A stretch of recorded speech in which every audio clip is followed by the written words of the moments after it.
जोङो बुंनो नागिरदों एबसुआ बा मानगोनां दिपेन बर' सारनि दैदेननाय दुलाराय बर' फरायसा आफादा जाय समनिफ्राय नैबे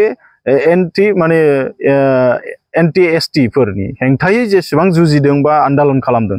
रावबो बिटिसिनि बिटिआरनि बड'लेण्डनि दैदेनगिरिफोरखौ मुर्दाबादबो बुङाखै हाय हायबो बुंनाय जायाखै किन्तु आनफर्चुनेट दिनै बहानिफ्राय बेबायदि खालामनो नागिरदों सोरबा कास्टम बसुमतारीमोन सोरबा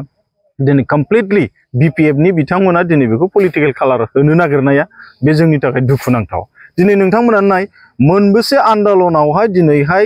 एसटि प्रटेस्ट खालामनायनि आन्दालनाव सोरखौ मुर्दाबाद होनबोफेरदों बिथांमोना भिडिअ फुटेज देखायथों। दा नाम्बार 1 दिनै रावखौबो बुंनाय जायाखैमोन खालि बुंनाय जादों जे एसटिखौ जाहोआ बा दिनै आसाम सरकारजों बे बाथ्राफोरखौ फाइट खालामबोनाय जादोंमोन। दिनै बेयावनो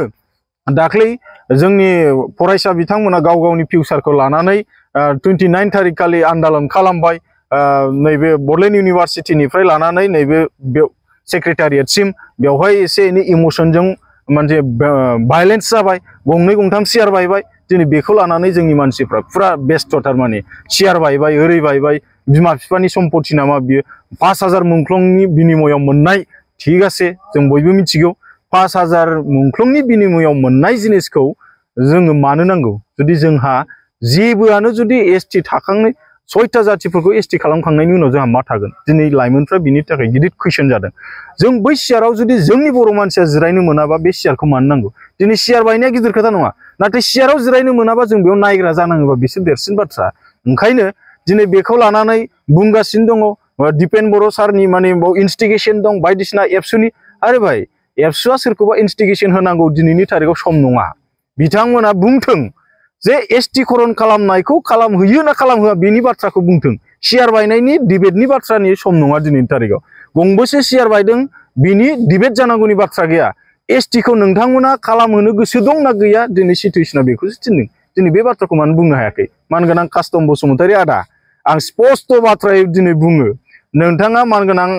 दिपेन बर' दुलाराय बर' फरायसा आफादनि आफादगिरिखौ सोंखारिनायनि खुनु अधिकार गैया आरो नोंथाङा बेखौ सोंखारिनो लाजिनांगौ आं स्पष्ट बाथ्रायै बुंदों मानो लाजिनांगौ जे नोंथाङा दिनै जाय समावहाय नोङो लाइमोनफोरनि फिउचारनि बाथ्रा बुङै बुङै पलिटिक्स खालामबाय लाइमोनफोरनि केरियारनि बाथ्रा फिउचारनि बाथ्रा बुङै बुङै पलिटिक्स खालामबाय दिनैथ' नों पावाराव फैबाय ना नोंसिना पावाराव फैखांनायनि उनाव दिनै लाइमोनफ्रा गावनि फिउचारखौ डेन्जारियास मोननानै दिनै गंनैसो सियार बुफायनाया नोंनि फेक्टर जाबाय दिनै बिनि थाखाय दिपेन बर' सारा दाय जाबाय दिपेन बर' साराहाय सोरखौ मा बुंदों दिनैनि तारिखाव सोर लाइमोनखौ इनस्टिगेशन खालामदों दिनै लाइमोनफोरनाव सासे सासे सोंफै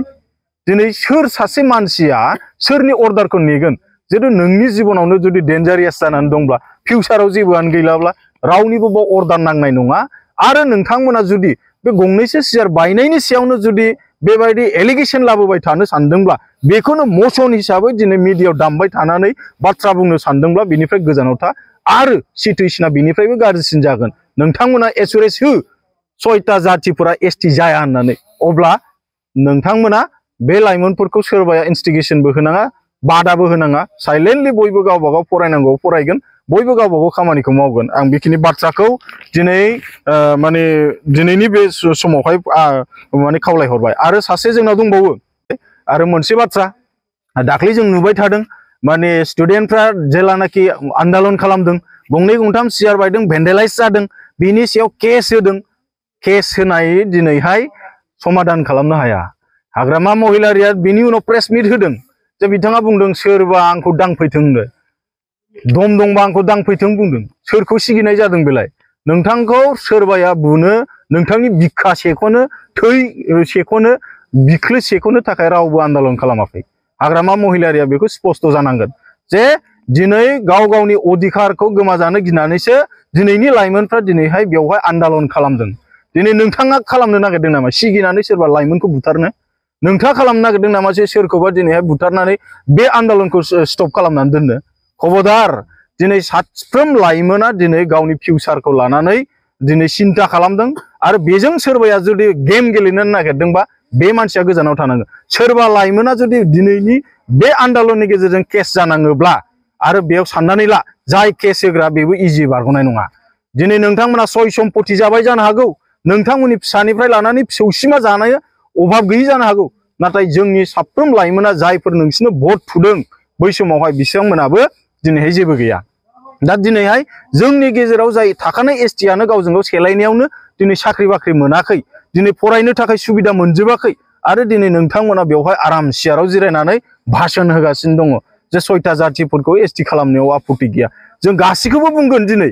सोरबाया सोर मा पार्टियाव दं गैया, एबसुआ जों बेखौनो बुंदों जे गासिबो दिनैनि थारिखआव गाबथानांगौ आरो बेवहाय जातिनि पार्टिनि खोथा लायालासे जोङो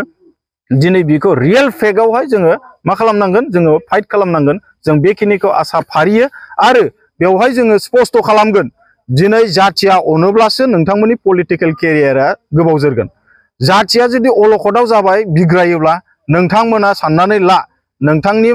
सम्पति सोरजिनाय दिनैनि पलिटिकेल केरियाराबो गाबोननो बायगोन। बे स्पष्ट बाथ्रा, जों बेखिनि बाथ्राखौ बुंबाय। गोजोन्थों।